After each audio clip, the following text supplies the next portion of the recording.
Quanta gente di media ci sarà stata in questi giorni? Allora abbiamo avuto 7-8 mila persone a sera in queste ultime sere, le prime sere un pochino meno perché era fresco, il tempo non era proprio eccezionale, però si parla già sommando ogni sera attorno alle 15.000 persone e il bello deve arrivare ancora.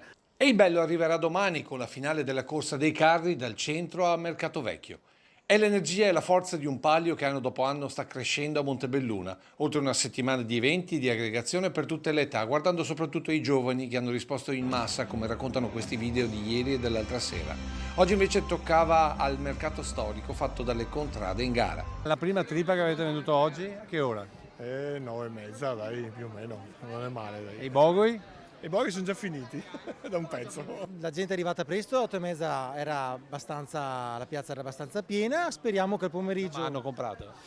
Sì, diciamo che è andata bene rispetto agli altri anni, speriamo che il pomeriggio sia molto più Sfatiamo proficuo. questa cosa che a Montebelluna tutti il braccino corto. No, c'è gente che spende, bisogna vedere dove va a spendere però. Oltre ai figuranti, ogni contrada ha anche il gruppo supporto atleti. È importante essere di supporto ai ragazzi che ce la mettono tutta e anche alle ragazze, quindi auguro il meglio a tutti quanti. Anche agli altri? Allora, in principale ovviamente al Biadene, poi anche tutti gli altri perché insomma fanno tutti la stessa fatica. Palio maschile che si disputerà domenica pomeriggio, mentre sabato finale del palio femminile con atleti e atlete al massimo della preparazione. Abbiamo cominciato da marzo molto bene, le ragazze erano super cariche, abbiamo un titolo da difendere e faremo del nostro meglio sicuramente.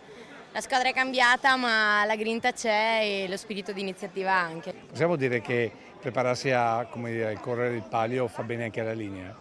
Beh, sicuramente, sicuramente. Competizione tra contrade ma anche tra sessi della stessa contrada. La contrada di Busta, per esempio, l'anno scorso ha vinto il Palio Donne, i maschietti non hanno fatto altrettanto bene e si sono presi qualche sberleffo. Appuntamento con il gran finale di domani pomeriggio. Venire presto per trovare posteggio per l'auto perché insomma non è facile.